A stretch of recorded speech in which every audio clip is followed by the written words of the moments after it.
Praise the Lord, హల్లెలూయా. నా ఆత్మీయులందరికీ హృదయపూర్వక వందనాలు. ప్రతిరోజు ఒక అద్భుతమైన సందేశాన్ని మీకు అందించడానికి పరిశుద్ధాత్మ కృప ద్వారా నేను మీ ముందుకు వస్తున్నాను. ఆత్మీయులారా, మన పరమ తండ్రి అయిన దేవుని ప్రేమ, ప్రియ కుమారుడు, రక్షకుడు, ప్రధాన యాజకుడైన యేసయ్య కృప, పరిశుద్ధాత్మ యొక్క అన్యోన్య సహవాసముతో మీ ముందుకు ఈ వాక్యాన్ని తీసుకుని వస్తున్నాను. నా ఆత్మీయ సహోదరి సహోదరుడా, ఈ వాక్యం మన ఆత్మీయ జీవితాలకు మేలుకరముగా, దీవెనకరముగా ఉండాలని ఆశిస్తున్నాను. నేటి మన దైవ సందేశం ఆ నలుగురు. ఆత్మీయులారా, ఎవరు ఆ నలుగురు? మనకు తెలిసిన ఒక విషయం, నీవు చదువుకోకపోతే ఆ నలుగురు ఏమంటారు? నీవు పెళ్లి చేసుకోకపోతే ఆ నలుగురు ఏమంటారు? నీవు ఉద్యోగం సంపాదించకపోతే ఆ నలుగురు ఏమంటారు? నీవు చెడిపోతే ఆ నలుగురు ఏమంటారు? నీవు కన్నుమరుగైతే ఆ నలుగురు ఏమనుకుంటారు అని మన వాడుకలో ఆ నలుగురు అని మాట్లాడుతూ ఉంటాం. ఆత్మీయులారా, ఆ నలుగురు ఎవరు? నీ చుట్టూన్నవారే. ఆ నలుగురు ఎవరు? నీతో ఉన్నవారే. అయితే ఆత్మీయులారా, ఈరోజు ఆ నలుగురు అన్న ఆత్మీయ సందేశాన్ని మీతో మాట్లాడడానికి ఇష్టపడుతున్నాను. దేవునికి స్తోత్రం. అయితే ఇక్కడ గమనించినట్లయితే ఆ నలుగురు అంటే ఒక ఆత్మ సంబంధమైన సహవాసము కలిగిన ఆ నలుగురి కోసం మనము ధ్యానించుదాం. మొదటి మాటగా 2వ రాజుల గ్రంథం 7వ అధ్యాయం 3వ వచనంలో, షోమ్రోనులో ఆ నలుగురు కుష్ఠరోగులు ఒక ఉజ్జీవాన్ని తీసుకొచ్చారు. ఆ నలుగురు కుష్ఠరోగులు నిలవలేరు, నడవలేరు, పరిగెత్తలేరు. కానీ వారు నడుస్తున్నప్పుడు గుర్రముల ధ్వనియు, రథముల ధ్వనియు వినపడ్డది. అందును బట్టి దేవునికి స్తోత్రం. మరో నలుగురు మొదటి దినవృత్తాంతాల గ్రంథం 9వ అధ్యాయం 26వ వచనంలో, సేవకులు, యాజకులైన ఆ నలుగురు వారు ద్వార పాలకులుగా ఉండి ప్రజలకు దీవెనకరంగా ఉన్న సేవకులు. ఆత్మీయులారా, దానియేలు గ్రంథం 1వ అధ్యాయం 17వ వచనంలో ఆ నలుగురు బబులోను సామ్రాజ్యాన్ని తలకిందులు చేసిన వారు. అపోస్తుల కార్యం 21:9లో ఆ నలుగురు కుమార్తెలు చక్కగా ప్రవచించిన వారు. మార్కు సువార్త 2వ అధ్యాయం 3వ వచనంలో ఆ నలుగురు పక్షవాత రోగిని మోసుకుని వచ్చి అతని స్వస్థతకు కారకులైనారు. మొదటి దినవృత్తాంతాలు 23వ అధ్యాయం 12వ వచనంలో కహాతుకు నలుగురు కుమారులున్నారు.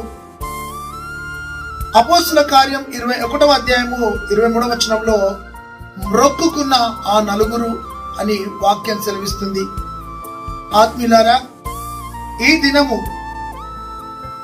ఆ నలుగురు అన్న మాట కోసం మీతో మాట్లాడడానికి ఇష్టపడుతున్నాను. ప్రకటన గ్రంథం 7వ అధ్యాయము 1వ వచనం 2వ వచనంలో ఆ 4 దేవదూతలు. అయితే ఇక్కడ ఆ నలుగురు అని వ్రాయబడి ఉన్నది. ఈరోజు ఈ ఆత్మీయ సందేశం నీ జీవితాన్ని బలపరచాలని కోరుతున్నాను. దేవునికి మహిమ కలుగును గాక. పుట్టినప్పుడు నలుగురు వచ్చి నిన్ను చూస్తారు. బాగుపడ్డప్పుడు నలుగురు నిన్ను మెచ్చుకుంటారు. నువ్వు లోకయాత్ర ముగించుకున్నప్పుడు ఆ నలుగురే నిన్ను మోస్తారు. గమనించండి, మన జీవితం అంతా నలుగురి చేతిలో ఉంటుంది.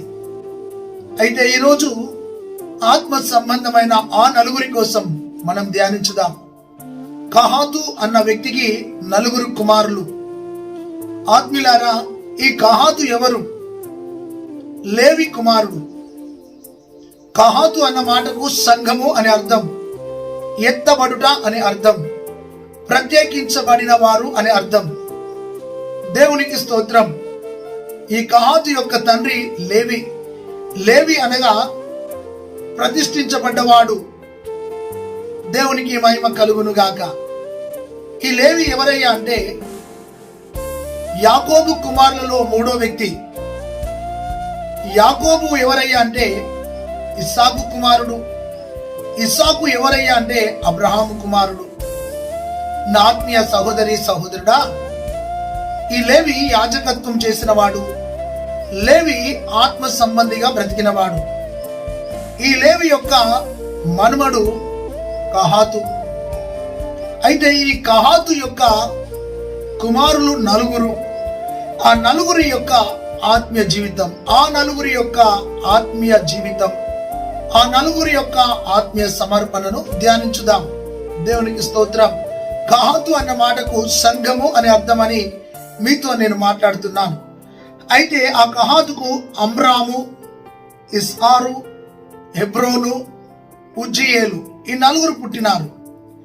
అమ్రాము, ఇస్హారు, హెబ్రోను, ఉజ్జియేలు. ఆత్మీయులారా, అమ్రాము అన్న మాటకు దేవుని చేత హెచ్చించబడినవాడు. ఆలోచించండి, కహాతు యొక్క పెద్ద కుమారుని పేరు అమ్రాము. అమ్రాము అన్న మాటకు దేవుని చేత హెచ్చించబడినవాడు. నీవు నేను మనుషుల చేత హెచ్చించబడద్దు, దేవుని చేత హెచ్చించబడాలి. దేవుని చేత విస్తరించబడినవాడు, దేవుని చేత ఆశీర్వదించబడినవాడు, దేవుని చేత విశాలపరచబడినవాడు. Praise the lord. ఈ కహాతు యొక్క కుమారుని యొక్క ఆత్మీయ జీవితాన్ని తొంగి చూస్తే విస్తరించబడినవాడు, విశాలపరచబడినవాడు, హెచ్చించబడినవాడు, ఆశీర్వదించబడినవాడు అమ్రాము. నా ఆత్మీయ సహోదరి సహోదరుడా, ఈ అమ్రాము యొక్క ఆత్మీయ జీవితాన్ని మనము తొంగి చూస్తే అనేక విషయాలు పరిశుద్ధాత్ముడు మనతో మాట్లాడడానికి ఇష్టపడుతున్నాడు. ఈ అమ్రాము అనుభవం లేనివాడు అని కూడా అర్థం. అనుభవం లేని అమ్రామును దేవుడు ఆశీర్వదించినాడు. చాలాసార్లు నీ చుట్టూ నా చుట్టూ ఉన్న వారంటారు, నీకేం అనుభవం ఉన్నది అని అంటారు. అనుభవము లేకున్నా ఆత్మ ద్వారా నడిపిస్తాడు, అనుభవం లేకున్నా కృప ద్వారా నడిపిస్తాడు, అనుభవం లేకుండా తన దయతో నిన్ను హెచ్చిస్తాడు. అనుభవము లేని వ్యక్తి కానీ విస్తరించబడ్డాడు. ఈరోజు సహోదరి, నీ ఆత్మీయ జీవితంలో విశాలత లేక, ఆశీర్వాదం లేక, అభివృద్ధి లేక, దీవెన లేక, నిరాశతో, నిస్పృహతో సహోదరుడా సహోదరి బ్రతుకుతున్నావేమో. ఈరోజు అమ్రాము యొక్క ఆత్మీయ జీవితంలో హెచ్చించబడ్డాడు. నీ స్వజనము ఎదుట దేవుడు నిన్ను హెచ్చించడానికి, నీ సంఘములో దేవుడు నిన్ను హెచ్చించడానికి, నీ ఆత్మీయులలో నిన్ను హెచ్చించడానికి, నీ ఉద్యోగ స్థితి కాడ నిన్ను హెచ్చించడానికి దేవుడు ఇష్టపడుతున్నాడు. ఈ అమ్రాము అనుభవం లేని వ్యక్తిగా ఉన్నాడు, కానీ దేవుని కృప ద్వారా హెచ్చించబడ్డాడు. Praise the lord.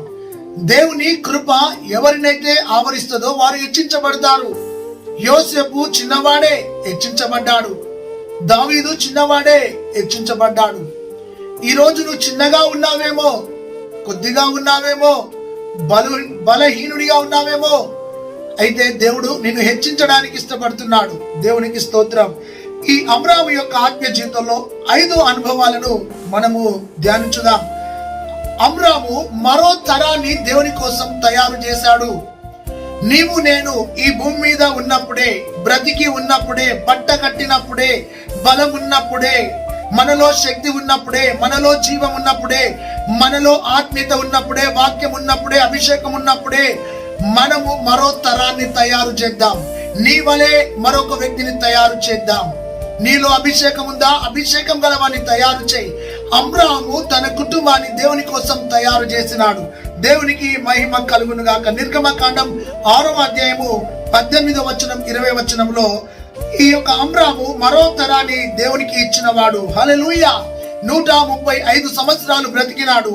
135 సంవత్సరాలలో అబ్రాహాము అహరోను ప్రతిష్ఠ చేసిన కుమారునిగా అహరోను దేవునికి ఇచ్చినాడు. మోషేను ఒక నాయకునిగా తయారు చేసుకున్నాడు. మిరియామును సంగీత కళాకారురాలుగా, ప్రవచించబడగా తయారు చేసుకున్నాడు. అమ్రాము మరో తరాన్ని తయారు చేసినాడు. ఆత్మీయులారా, కహాతు అన్న మాటకు సంఘము అని అర్థం. ఈ కహాతు యొక్క అన్న గెర్షోను, కహాతు యొక్క తమ్ముడు మెరారి. వీరు లేవి కుమారులు. ఆదికాండము 46వ అధ్యాయం 11వ వచనంలో ఉంటుంది. అయితే ఈ యొక్క అమ్రాము, ఈ కహాతుకు పుట్టిన అమ్రాము అనుభవం లేని వాడైనప్పటికీ దేవుని కోసం ఏదో ఒక గొప్ప కార్యం చేయాలన్న ఆశ, ఆసక్తి, ఆరాటం, ఆత్మీయత కలిగిన వ్యక్తిగా ఉన్నాడు. ఈరోజు నీలో ఆశ ఉందా? ఆసక్తి ఉందా? దేవుడు నిన్ను వాడుకుంటాడు, హెచ్చిస్తాడు, దీవిస్తాడు, ఘనపరుస్తాడు, విశాలపరుస్తాడు, నిన్ను ఉన్నత స్థితిలో స్థిరపరుస్తాడు. ఈ అమ్రాము చేసిన పని, తన కుమారునిద్దరిని కుమార్తెను దేవుని కోసం ఇచ్చినాడు. వారు 430 సంవత్సరాలు బంధకంలో ఉన్న ఇశ్రాయేలు ప్రజలను విడిపించడానికి దేవుని కోసం నిలబడిన వారు. హల్లెలూయా. అలాంటి వారిని కందాం, అలాంటి వారిని తయారు చేద్దాం, అలాంటి వారిని నిలబెడదాం. నీ ప్రక్కకు ఒక వ్యక్తి నిలబడితే నీకు ఒక అసూయ, నీ ప్రక్కకు ఒక వ్యక్తి పాడితే నీకు ఒక అసూయ, నీ ప్రక్కకు ఒక వ్యక్తి వాడబడితే నీకు ఒక అసూయ. నువ్వు ఎదుటి వ్యక్తిని నువ్వు ఎప్పుడు చూసినా క్రిటిసైజ్ చేస్తావు, డిసప్పాయింట్ చేస్తావు, డిస్కరేజ్ చేస్తావు. కానీ ఎదుటి వ్యక్తిని నువ్వు దేవుని కోసం తయారు చేయలేవు. నీ స్వార్థం కోసం నీ ఒక వ్యక్తిని వాడుకుంటావు, కానీ దేవుని కోసం నువ్వు వాడుకుంటావా? ఆలోచన చేయి. ఈ యొక్క అమ్రాము మరో తరాన్ని తయారు చేశాడు. మొదటి ఆత్మీయత. రెండోది, అతని కుమారులు నిత్యము అతి పరిశుద్ధమైన స్థలములో, మందిరములో ధూపము వేసేవారు. అతి పరిశుద్ధమైన స్థలములో అమ్రాము యొక్క సంతానము ధూపము వేసేవారుగా ఉన్నారు. మొదటి దినవృత్తాంతాలు 23వ అధ్యాయం 13వ వచనంలో తన కుమారులు, తన కుటుంబము ధూపము వేయడానికి, ప్రార్థన చేయడానికి, యాచన చేయడానికి అతి పరిశుద్ధ స్థలములో నిలబడిన వారు. Praise the lord. కహాతు యొక్క కుమారుడైన అమ్రాము యొక్క కుటుంబం దేవుని అతి పరిశుద్ధ స్థలములో నివాసం చేస్తున్నారు. ఆత్మీయులారా, మనం ఎలాంటి వారిని కందాం, ఎలాంటి వారిని తయారు చేద్దాం, ఎలాంటి వారిని ప్రోత్సహించుదాం, ఎలాంటి వారిని నడిపించుదాం, ఒక్కసారి ఆలోచన చేయి. ప్రియమైన సహోదరి, సహోదరుడా, ఈ అమ్రాము మరో తరాన్ని తయారు చేశాడు. తన కుమారులను అతి పరిశుద్ధమైన స్థలములో స్థిరపరిచినాడు. మూడోది, మొదటి దినవృత్తాంతాల గ్రంథం 23వ అధ్యాయం 13వ వచనంలో వస్తువులను, వ్యక్తులను ప్రతిష్ఠించడానికి వారిని నియమించినాడు. నీవు ప్రతిష్ఠించబడ్డ వ్యక్తివి, ప్రత్యేకించబడ్డ వ్యక్తివి, పరిశుద్ధాత్మ కలిగిన వ్యక్తివి. నీ ద్వారా, నా ద్వారా కొందరిని మనము దేవుని రాజ్యం కోసం ప్రతిష్ఠ చేద్దాం. తయారు చేసినారు. Praise the lord. వారిని వాళ్ళ తండ్రి తయారు చేస్తే వారు మరికొందరిని తయారు చేసినారు. దేవునికి మహిమ కలుగును గాక. ఆత్మీయులారా, ఈరోజు ప్రభువే నీతో మాట్లాడుతున్నాడు. మరో తరాన్ని ఆ కుమారులు తయారు చేస్తున్నారు. దేవునికి మహిమ కలుగును గాక. మొదటి దినవృత్తాంతాలు 23వ అధ్యాయం 13వ వచనంలో సేవ జరిగించుటలో ఆసక్తి గలవారంట. Praise the lord. వారు దేవుని సేవ కోసం డెడికేషన్ చేయబడ్డారు. దేవుని సేవ వారి ద్వారా జరగాలని ఒక కుతూహలం, ఆరాటం, ఆత్మీయత ఈ అమ్రాము యొక్క జీవితంలో, వారి కుటుంబ జీవితంలో కనబడుతుంది. ఎంత ఆత్మీయ కుటుంబం. ఆత్మీయులారా, ఈ యొక్క కహాతు యొక్క 4 కుమారులలో మొదటివాడు అమ్రాము. అమ్రాము యొక్క కుటుంబము ఎంత ఆత్మీయంగా ఉందో ఆలోచించు. ఐదవదిగా, మొదటి దినవృత్తాంతాలు 23:13లో దేవుని నామములో ప్రజలను దీవించిన వారు. Praise the Lord. హల్లెలూయా. ఒకరిని దీవించే అంత ఎత్తైన స్థితిలోనికి అమ్రాము కుటుంబం వెళ్ళింది. Praise the lord. దీవెన కోసం నీవు పరిగెత్తకు, నీవు ఒక వ్యక్తిని దీవించే వ్యక్తిగా జీవించదువు గాక. అయితే ఈ రోజున ఆ కహాతు కుమారుడైన అమ్రాము యొక్క కుటుంబం దేవుని కోసం ఏ విధముగా పరిగెత్తినారో, ప్రతిష్ఠించుకున్నారో విన్నావు. నీ కుటుంబం ఎక్కడా? నువ్వెలాంటి వారిని కన్నావు? నువ్వెలాంటి వారిని నిలబెడుతున్నావు? ఇప్పటి వరకు నీలాంటి వారిని ఒక్కరినైనా తయారు చేశావా? ఒక దొంగ 4 దొంగలను తయారు చేస్తాడు. ఒక త్రాగుబోతుడు 4 త్రాగుబోతులను తయారు చేస్తాడు. ఒక పనికిరానుడు పనికిరాని 4 తయారు చేస్తాడు. ఒక తిరుగుబోతుడు 4 తిరుగుబోతులను తయారు చేస్తాడు. ఒక నీచుడు 4 నీచులను తయారు చేస్తాడు. ఒక రౌడీ షీటర్ 4 రౌడీ షీటర్లను తయారు చేస్తాడు. ఒక జూదమాడేవాడు 4 జూదగాళ్లను తయారు చేస్తాడు. ఒక తిరుగుబోతుడు 4 తయారు చేస్తాడు. ఈ పనికిరాని వాళ్ళని ఏ విధంగా తయారు చేస్తున్నారు? వాళ్ళ నోటి మాట ద్వారా. మరి నువ్వు పనికొచ్చే వ్యక్తివి కదా, నువ్వు అభిషేకించబడే వ్యక్తివి కదా, నీవు కూడా ఒక 4 నీ వల్లే తయారు చేయి. ఆలోచించు. ఇప్పటి వరకు నీవే సరిగా తయారు కాలేదు కావచ్చు. ప్రభా, నన్ను నిలవబెట్టు ప్రభు అని అడుగు. రెండవ కుమారుడు ఇస్సారు. ఈ కహాతు కుమారుడు రెండోవాడు ఇస్సారు. ఇస్సారు అనగా ప్రకాశించువాడు, దీపము, వెలుగు లేదా మంచి నూనె అని అర్థం. ఈ ప్రకాశించేవాడు చీకటిలో ప్రకాశిస్తున్నాడు. అంధకారములో ప్రకాశిస్తున్నాడు. ఈ దీపమైన వాడు వెలుగుతున్నాడు. నీ దీపాన్ని వెలిగించి మంచం కింద కొంచెం కింద పెట్టకు, దీపస్తంభం మీద పెట్టు. దీపం అంటే నీ సాక్ష్యం, దీపం అంటే నీ జీవితం, దీపం అంటే నీ కుటుంబం, దీపం అంటే నీ ప్రార్థన జీవితం. నువ్వు దీపమై వెలగాలని ప్రభు చెప్తున్నాడు. దావీదు అన్నాడు, నా దీపమును వెలిగించువాడవు నీవే. యోహాను అరణ్యంలో మండుతూ ప్రకాశించుచున్న దీపమై ఉన్నాడంట. ప్రైజ్ ది లార్డ్, హల్లెలూయా. నువ్వు వెలుగుతున్న దీపానివి, నీ గ్రామాన్ని వెలిగించే దీపానివి, నీ ప్రాంతాన్ని వెలిగించే దీపానివి, నీ కుటుంబాన్ని వెలిగించే దీపానివి, నీ చుట్టూ చీకటిలో ఉన్న వారిని వెలిగించే దీపానివి. నువ్వు వెలగాలంటే పరిశుద్ధ ఆత్మ తైలం నీకు అవసరం. దేవుని బిడ్డ, ఈరోజు ప్రభువే నీతో మాట్లాడుతున్నాడు.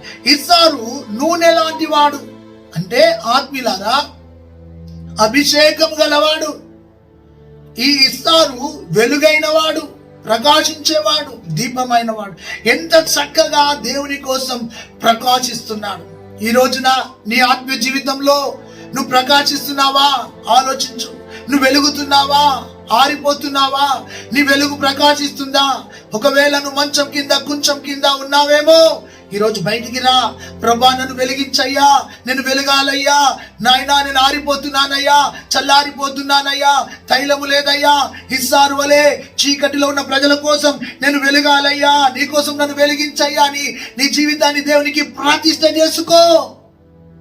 జీవమున్నప్పుడే వెలుగు, బలమున్నప్పుడే వెలగాలి. అయితే దేవుని బిడ్డ దానియేలు బబులోను సామ్రాజ్యంలో ప్రకాశించిన వ్యక్తిగా, మోషే ఇశ్రాయేలులో ప్రకాశించిన వ్యక్తిగా, యోసేపు ఐగుప్తులో ప్రకాశించిన వ్యక్తిగా, అబ్రహాము విశ్వాసులకు ప్రకాశించబడ్డ వ్యక్తిగా, దావీదు తన గృహంలో ప్రకాశించిన వ్యక్తిగా, ఎస్తేరు తన కోటలో ప్రకాశించిన వ్యక్తిగా, నెహెమ్యా పరిస్థితుల మధ్యలో ప్రకాశించిన వ్యక్తిగా దేవుని కోసం నిలబడు, ప్రకాశించు. దేవుడు ఈ రోజు నీతో మాట్లాడుతున్నాడు. చల్లారిపోతున్నావేమో, నువ్వు ప్రకాశించాలి. ఈ ఇస్సారుకు 3 కుమారులు. ఆత్మీయులారా, ఒక కుమారుని పేరు కోరాహు.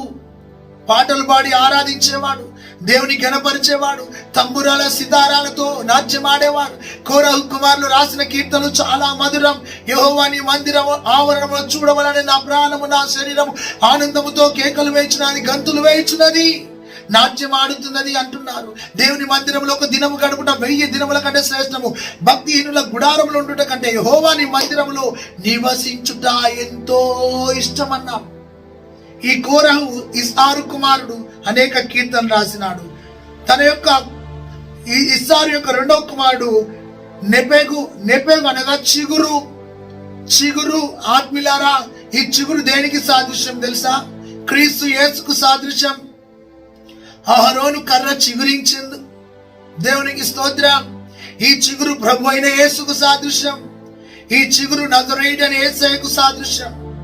ఆత్మీయులారా, ఈ చిగురు దేనికి సాదృశ్యం అంటే ఒక ఆశీర్వాదానికి కారణం. ఎండిపోయినది చిగురిస్తుందంటే అది పుష్పిస్తుంది, తర్వాత ఫలిస్తుంది అనే అర్థం.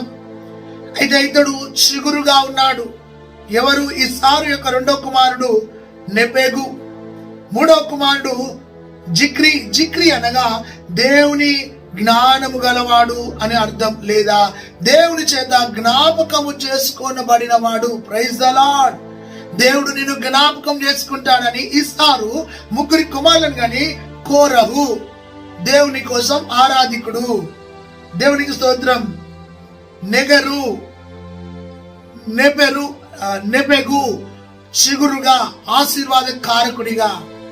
3వ వాడు జిక్రీ, దేవునిలో జ్ఞాపకం చేసుకున్నవాడు. దేవుడు నువ్వు ఏ స్థితిలో ఉన్నా నిన్ను జ్ఞాపకం చేసుకుంటాడు. నువ్వు బలహీనంగా ఉన్నా నిన్ను జ్ఞాపకం చేసుకుంటాడు. నువ్వు శక్తిహీనుడవా, జ్ఞాపకం చేసుకున్నావు. నువ్వు దూరస్తుడవా, నిన్ను జ్ఞాపకం చేసుకున్నావు. నువ్వు శత్రువుగా ఉన్నావా, జ్ఞాపకం చేసుకున్నావు. నువ్వు పడిపోయి ఉన్నావా, నిన్ను జ్ఞాపకం చేసుకుంటావు. ఒకవేళ గాయపడి ఉన్నావా, జారిపోయి ఉన్నావా, పాపంలో ఉన్నావా, రోగంతో ఉన్నావా, వ్యాధితో ఉన్నావా, మూలుగుతో ఉన్నావా, బలహీనమైన స్థితిలో ఉన్నావా, నిన్ను జ్ఞాపకం చేసుకునేవాడు. ఒకవేళ కన్నీళ్లతో ఉన్నావా, ఆయన కన్నీళ్లతో ఉన్న హన్నాను జ్ఞాపకం చేసుకున్నాడు. బలహీనమైన శాంసను జ్ఞాపకం చేసుకున్నాడు. ఈ రోజు సహోదరుడా, సహోదరి, నువ్వు ఏ స్థితిలో ఉన్నా నిన్ను జ్ఞాపకం చేసుకున్న దేవుడు. Praise the lord. ఈ యొక్క 2వ వాడు ఇస్సారు. 2వ వాడి తర్వాత 3వ వాడు దేవునికి స్తోత్రం కలుగును గాక. ఆత్మీయులారా, హెబ్రోను అన్న మాటకు ఆత్మీయులారా దేవునితో సహవాసం, లోకముతో సహవాసం చేయద్దు, దేవునితో చేద్దాం. దేవునితో స్నేహం, లోకంతో వైరం, లోకముతో స్నేహం, దేవునితో వైరం. మనము దేవునితో సహవాసం కలిగి బ్రతుకుదాం. నువ్వు ఎవరితో సహవాసం చేస్తావో వారి బుద్ధులే నీకు వస్తాయి, వారి ఆలోచనలు నీకు వస్తాయి. నువ్వు మంచి వాళ్ళతో సహవాసం చేస్తే మంచి వ్యక్తిగా ఉంటావు, చెడ్డ వాళ్ళతో సహవాసం చేస్తే చెడ్డ వ్యక్తిగా ఉంటావు. బలవంతులతో సహవాసం చేస్తే బలవంతుడు అవుతావు, ప్రవక్తలతో సహవాసం చేస్తే ప్రవచిస్తావు, దర్శనం గల వారితో సహవాసం చేస్తే దర్శనం కలిగి బ్రతుకుతావు. ఒకవేళ లోకానుసారమైన వారితో నువ్వు సహవాసం చేస్తే నువ్వు లోకానుసారమైన వ్యక్తిగా మిగిలిపోతావు. నీ సహవాసము తండ్రితోనూ ఆయన కుమారుడైన యేసుతోనూ పరిశుద్ధాత్మతో నీ సహవాసమై ఉండాలి. మన సహవాసము అభిషక్తులతో ఉండాలి. ఏలియాతో ఎలీషా సహవాసం చేస్తే ఫైర్ అయినాడు, మండినాడు. దానియేలుతో షడ్రక్, మేషక్, అబేద్నెగోలు సహవాసం చేస్తే బలంతో నిలబడ్డారు. మోషేతో ఊరు ఆరోను సహవాసం చేశారు. మోషేతో యెహోషువ, కాలేబులు సహవాసం చేశారు. మోషేతో ఎల్దాదు, మేదాదులు సహవాసం చేసినారు. ఈరోజు నువ్వు ఎవరితో సహవాసం చేస్తున్నావు?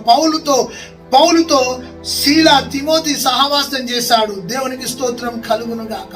ఈ రోజు నీ సహవాసం ఎవరితో అని ప్రభు అడుగుతున్నాడు. హెబ్రోను అంటే దేవునితో సహవాసం, సేవకులతో సహవాసం, మందిరంతో సహవాసం, వాక్యంతో సహవాసం, ఆత్మతో సహవాసం, దేవుని యొక్క అభిషక్తులైన దైవజనులతో నీ సహవాసం అయి ఉండాలి. ఈ రోజున దేవునికి స్తోత్రం. హెబ్రోనును అనగా దేవునితో సహవాసం చేద్దాం. ఎంత గొప్ప ఆత్మీయ ఆ నలుగురు ఎవరు? ఈ యొక్క కహాతుకు పుట్టిన ఆ నలుగురు, ఒకటి అమ్రాము, ఇస్సారు, హెబ్రోను, ఉజ్జియేలు. వీరి ఆత్మీయ జీవితాన్ని నువ్వు చూస్తున్నావు కదా, వింటున్నావు కదా. నీవు కూడా ఒక అమ్రాము వలె, ఒక ఇస్సారు వలె, ఒక హెబ్రోను వలె నువ్వెందుకు బ్రతకద్దు? ఈ యొక్క హెబ్రోనుకు ముగ్గురు కుమారులు పుట్టినారు. ఆత్మీయులారా గమనించినట్లయితే వీరెవరయ్యా అంటే ప్రభువే నీతో సూటిగా తేటగా మాట్లాడుతున్నాడు. ఎవరు ఈ యొక్క ముగ్గురు అంటే దేవునికి స్తోత్రం. మిషాయేలు పుట్టినాడు, దేవుని వంటి వాడెవడూ లేడు. ఎల్సాఫాను పుట్టినాడు, దేవుడే కాపాడుతాడు. దేవునికి స్తోత్రం. సిత్రి అనే వ్యక్తి పుట్టినాడు, దేవునికి లోబడేవాడుగా పుట్టినాడు.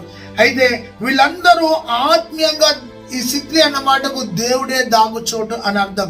ఇలాంటి ఆత్మీయత కలిగిన వారిని ఈ యొక్క కహాతు కన్నాడు. అయితే ఈ కహాతు యొక్క ఆత్మీయ జీవితాన్ని చూస్తే చాలా ఉన్నతమైనది, చాలా ఆశీర్వాదమైనది. తర్వాత ఉజ్జియేలు. ఈ ఉజ్జియేలు యొక్క ఆత్మీయ జీవితం దేవుని కోసం తన జీవితాన్ని దారబోసిన వాడు, దేవుని కోసం కరిగిపోయిన వాడు, దేవుని కోసం తన జీవితాన్ని సాక్రిఫైస్ చేసిన వాడు. దేవుని నామానికి స్తోత్రం. ఇలాంటి కుమారులను కన్నాడు. ఈ ఉజ్జియేలు యొక్క ఆత్మ జీవితాన్ని తొంగి చూస్తే వారి యొక్క సంతానం కూడా దేవుని కోసం డెడికేషన్ చేయబడ్డది, ప్రతిష్ఠ చేయబడ్డది. దేవుని కోసం వాళ్ళు సాగిపోయినారు, దేవుని కోసం మాదిరిగా బ్రతికినారు, దేవుని కోసం గొప్ప కార్యాలు చేసినారు, దేవుని కోసం వారు జీవించినారు. ఎక్కడ వారు రాజీ పడలేదు, ఎక్కడ వాళ్ళు దూరం కాలేదు. ఈ కహాతు ఎంత చక్కటి కుమారులను కన్నాడు. ఈ నలుగురి ద్వారా ఇశ్రాయేలుల దేవుడైన యెహోవా గణపరచబడ్డాడు. ఈ రోజున ఆత్మీయ సహోదరి సహోదరుడా, నీ ఆత్మీయ జీవితంలో ఈ ఉజ్జియేలు జీవితాన్ని దారపోసిన వాడు. తన బలాన్ని దేవునికి, తన ధనాన్ని దేవునికి, తన సర్వం దేవునికి ఇచ్చినవాడు. ఈరోజు నువ్వేమిస్తున్నావు? నీ హృదయాన్ని ఇచ్చావా? నీ యొక్క జీవితాన్ని ఇచ్చావా? నీ టాలెంట్స్ దేవుని కోసం వాడుతున్నావా? ఈ ఉజ్జియేలు మరుగై దేవుని చూపించిన వ్యక్తిగా ఉన్నాడు, దేవుని కోసం అడుగులు వేసిన వ్యక్తిగా ఉన్నాడు, దేవుని కోసం పోరాడిన వ్యక్తిగా ఉన్నాడు, దేవుని కోసం గొప్ప కార్యాలను చేసే వ్యక్తిగా ఉన్నాడు. నీ ఆత్మ జీవితంలో ఈ నలుగురిలో ఏ వ్యక్తి వలె ఉంటావు? ఈ నలుగురే నీ జీవితానికి చాలా అవసరం. ఆ నలుగురు ఎవరయ్యా అంటే ఈ నలుగురే ఆ నలుగురు. ఈ రోజున నీ ఆత్మీయ జీవితంలో ఈ నలుగురు యొక్క ఆత్మీయ జీవితాన్ని నువ్వు విన్నావు కదా. విన్న నీ ఆత్మీయ జీవితంలో ఒక్క ఉడంబడిక చేసుకో. ఏమని? అయ్యా, ఒక అమ్రాము వలె అయ్యా నేను జీవిస్తా, నన్ను హెచ్చించే దేవుడవు నీవే. ఇస్సారు, దేవా దీపమై ప్రకాశిస్తా. హెబ్రోను, దేవా నీతో సహవాసం చేస్తా. ఉజ్జీయేలు నా జీవితాన్ని దారపోస్తా. దేవునికి స్తోత్రం. ఎలా బ్రతుకుతున్నావు, ఎలా జీవిస్తున్నావు, నిన్ను నీవు పరీక్షించుకో. దేవుడు నిన్ను బలపరుస్తున్నాడు. ఒకవేళ సేవలో బలహీనమై, కుటుంబంలో బలహీనమై, ప్రార్థన జీవితంలో బలహీనమై, ఆత్మీయంగా పడిపోయిన వ్యక్తిగా ఉన్నావు, ఇంకా వాడబడలేని స్థితిలో ఉన్నావు, నిలబడలేని స్థితిలో ఉన్నావు, పరిగెత్తలేని స్థితిలో ఉన్నావు, ప్రకటించలేని స్థితిలో ఉన్నావు, ప్రార్థించలేని స్థితిలో ఉన్నావు, ఈరోజు నిన్ను నువ్వు దేవునికి సమర్పించుకో. ప్రభువా, నన్ను బలపరచు, నన్ను నీ శక్తితో నింపు, నీ ఆత్మతో అభిషేకించు, నీ సేవలో నన్ను నిలబెట్టుమని నీ హృదయాన్ని దేవునికి సమర్పించు. దేవుడు నిన్ను దీవించును గాక. మహాపరిశుద్ధుడా, ఈ వాక్యాన్ని నీరు కట్టి ఫలింపజేసి నీ నామాన్ని ఘనపరచుకోమని, సహాయం చేయమని, ఆత్మీయ ఉపదేశము, లోతైన ఉపదేశంలో మా హృదయాలను స్థిరపరచమని వందనాలు చెల్లిస్తూ యేసయ్య నామంలో ప్రార్థించి పొంది ఉన్నాం తండ్రి. Amen. Praise the Lord. God bless you. ఈ వాక్యం నీకు నచ్చితే మరొకసారి విను. ఈ వాక్యం విన్న తర్వాత ఈ వాక్యం కోసం ఒక చక్కటి కామెంట్ పెట్టండి. ఈ వాక్యం విన్న తర్వాత మేడగది యూట్యూబ్ ఛానల్ సబ్స్క్రైబ్ చేసుకోండి. May God bless you. Praise the lord. Amen.